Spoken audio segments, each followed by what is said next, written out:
Hey, my name is Adam Gerald, and in this lesson we're going to learn the third downward strike. So the third downward strike looks like this. Okay, so there's quite a few things that are going on with the third downward strike. The first thing that we're going to focus on is going to be the leg work, right? So we're going to step, and this is a triangle step. What I'm going to be doing is taking one leg, putting it in the front, and opening up a path here. Then I'm going to step back to this squared position, and I'm going to step with my other one. All right, so now when I do this, I usually step so that my heels are kind of in a line. Here, here. Heels are in a line.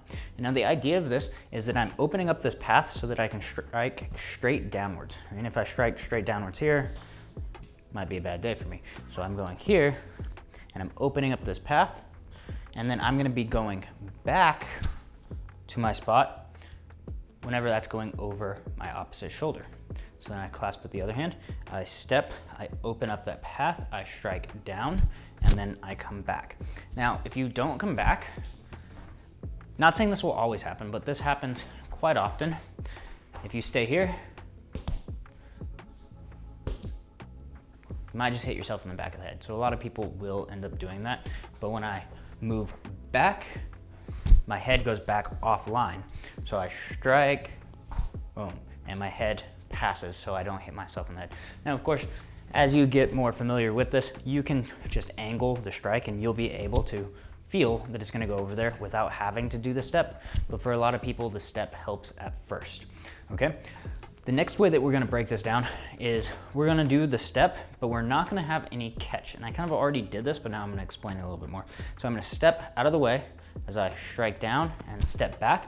And now I want it to land over my opposite shoulder.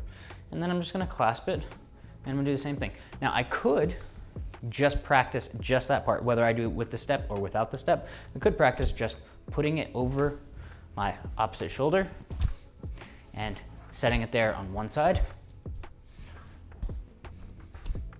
Doing that quite a few times, and then doing the same thing on the other side. And just putting it there. Just setting it there, all right? Or you can alternate one way and then the other way. But notice I'm not focusing on the catch at all, and I don't really care about it. What's the most important for this technique is that I can put it over that shoulder and not hit myself in the head. Right? That's gonna be the challenge for a lot of people. And then also, I like to make it so that it can rest there. I could, if I use too much power, notice how it just kind of bounces. Right? That one hit me in the face after it bounced. Right?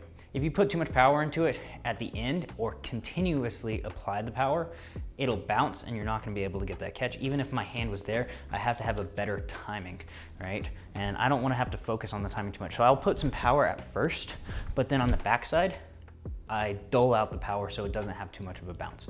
So you can practice that as well. But I want you to just go one side and then the other side. One side, then the other side. And then when you feel more comfortable, try to figure out where it's ending and try to put your hand there, okay? So now this time, I'm not even gonna try to close my hand. All I'm gonna try to do is set the chuck in my hand. And sometimes it bounces out, sometimes I miss completely, and that's okay. And then I'll go back and I'll keep my hand here in this position. Boom, I strike, and I try to have it land right in my hand. I strike, try to have it land right in my hand. And ideally, I figure out where it is so that I'd be landing in the black and not in the white. If my hand is so close that my thumb can touch my shoulder, chances are I'll be catching it in the white, which isn't quite what I want. I want to catch it in the black. Okay, so that's the next progression with this, is just putting in the hand and not even worrying about clasping. If it bounces out, it doesn't really matter. We're just practicing putting in there, right? So that one hit, but it bounced out. If I closed it, maybe I would have caught it. So after you've gotten pretty comfortable with just letting it land into your hand, then you can practice timing the actual catch. So I'll go here, and I clasp. Here, and I clasp. Here, clasp. So hopefully these progressions will help you to learn this technique. You're still probably gonna hit yourself in the back of the head. So one, make sure that you have the official nunchucks, but if you don't, at least use foam. I learned this with wooden chucks, and I probably still have some knots in the back of my head from when I first learned this. Don't really hit myself that much anymore. Sometimes I still do. But with practice, you're gonna hit yourself a lot less. But do make sure that you're using foam when you're learning this. And for even more practice on this, make sure that you check out the follow-along classes.